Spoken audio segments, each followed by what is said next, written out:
Assalamualaikum warahmatullahi wabarakatuh. Hey, what's up guys? Siapa di sini yang siap buat upgrade ilmu dan bikin hidup jadi lebih keren? Kali ini kita bakal bahas manajemen sumber daya manusia yang efektif, integrasi analisis pekerjaan, perencanaan, rekrutmen, dan seleksi sebagai satu paket. Jadi, kalau kalian punya skill atau pengetahuan yang bikin kalian beda dari yang lain, stay tune, oke? Ambil posisi yang nyaman, pastikan fokus, dan kita gaskan bareng-bareng. Let's dive in. Sebelum masuk ke dalam inti pembahasan, izinkan saya untuk memperkenalkan diri. Perkenalkan, nama saya Alif Saifullah. Saya sebagai perwakilan kelompok 5 dan pembicara utama dalam video ini. Tapi tentunya, saya enggak sendiri.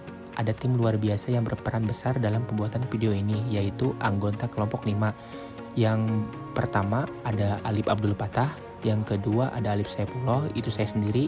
Yang ketiga ada Alif Cahya Kusuma. Yang keempat ada Ananda Lestari. Yang kelima ada Fahmi Jajuni Abdurrahman. Yang keenam ada Husain Ibadur Rahman.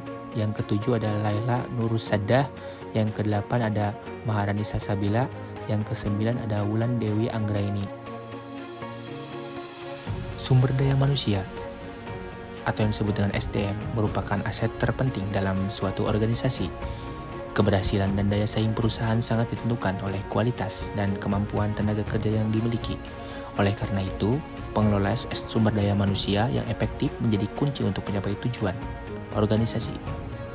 Adapun hubungan analisis pekerjaan dengan perencanaan sumber daya manusia.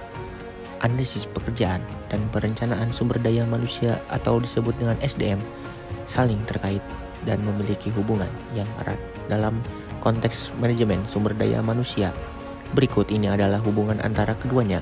Yang pertama, analisis pekerjaan memberikan basis informasi yang kuat untuk merencanakan SDM. Yang kedua, analisis pekerjaan membantu dalam menerapkan kriteria seleksi yang sesuai dengan kebutuhan pekerjaan. Yang ketiga, analisis pekerjaan membantu dalam merencanakan program pengembangan karyawan yang sesuai dengan kebutuhan pekerjaan. Selanjutnya, analisis pekerjaan.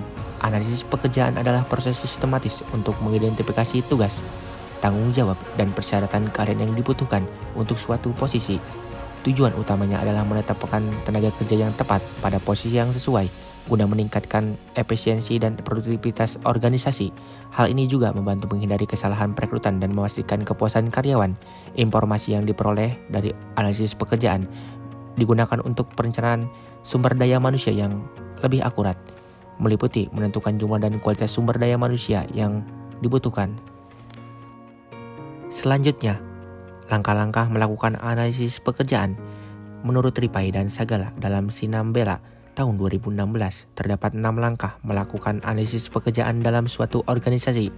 Antara lain, 1. Menyediakan suatu pandangan mengenai suatu pekerjaan berkaitan dengan organisasi secara keseluruhan. Yang kedua, mendorong penentuan bagaimana analisis pekerjaan dan informasi rancangan pekerjaan akan digunakan. Yang ketiga, memilih pekerjaan untuk dianalisis. Yang keempat, mengumpulkan informasi yang digunakan. Yang kelima, mengembangkan deskripsi tugas. Selanjutnya, perencanaan SDM. Perencanaan adalah proses pemilihan dan penetapan tujuan, strategi, metode, anggaran, dan standar tolak ukur keberhasilan suatu kegiatan. Perencanaan merupakan proses atau rangkaian beberapa kegiatan yang saling berhubungan dalam memilih salah satu di antara beberapa alternatif tentang tujuan yang ingin dicapai oleh sebuah organisasi atau perusahaan. Tugas perencanaan yang pertama, tugas persiapan, eksplanatif. Yang kedua, tugas prediktif. Yang ketiga, tugas kontrol. Selanjutnya, rekrutmen. Rekrutmen dapat didefinisikan sebagai aktivitas yang dilakukan oleh perusahaan dalam mendapatkan calon kandidat untuk mengisi jabatan dalam perusahaan.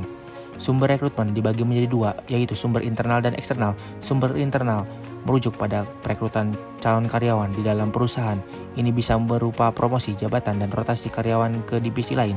Perusahaan memilih sumber internal ketika memiliki karyawan yang memenuhi kriteria jabatan, terutama untuk posisi penting seperti manajerial. Sistem ini memberikan kesempatan bagi karyawan terbaik untuk berkembang ke level yang lebih tinggi. Yang kedua, sumber eksternal. Sumber eksternal melibatkan perekrutan karyawan dari luar perusahaan. Biasanya, posisi staf dan manajer diisi oleh calon karyawan dari sumber eksternal. Keuntungannya adalah perusahaan mendapatkan karyawan baru dengan wawasan lebih luas dan semangat yang lebih besar. Selanjutnya adalah seleksi. Untuk mengetahui berbagai macam potensi dan keahlian setiap pegawai, maka perusahaan perlu melakukan proses seleksi.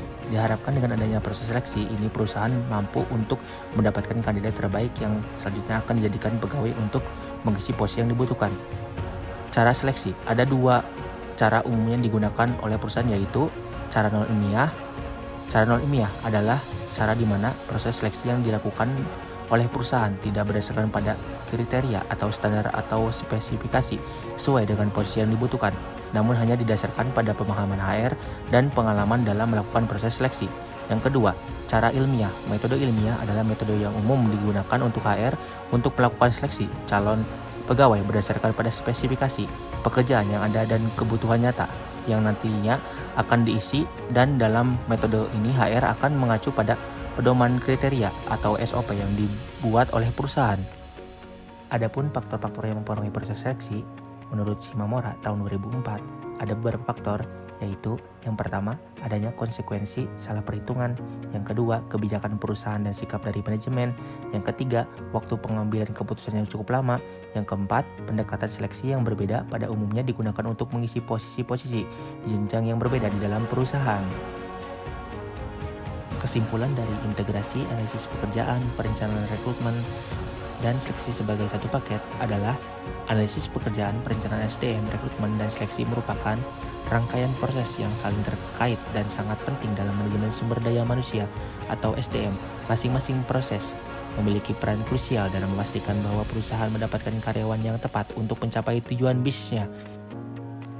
Setiap akhir adalah awal dari sesuatu yang baru. Hidup adalah tentang belajar, berinovasi, dan berbagi. Semoga apa yang kami telah sajikan tidak hanya menginspirasi, tetapi juga membuka peluang bagi kita semua. Ingat, langkah kecil hari ini bisa menjadi awal perubahan besar di masa depan. Terima kasih telah bersama kami. Sampai jumpa di kesempatan berikutnya. Kurang lebihnya mohon maaf. Wassalamualaikum warahmatullahi wabarakatuh.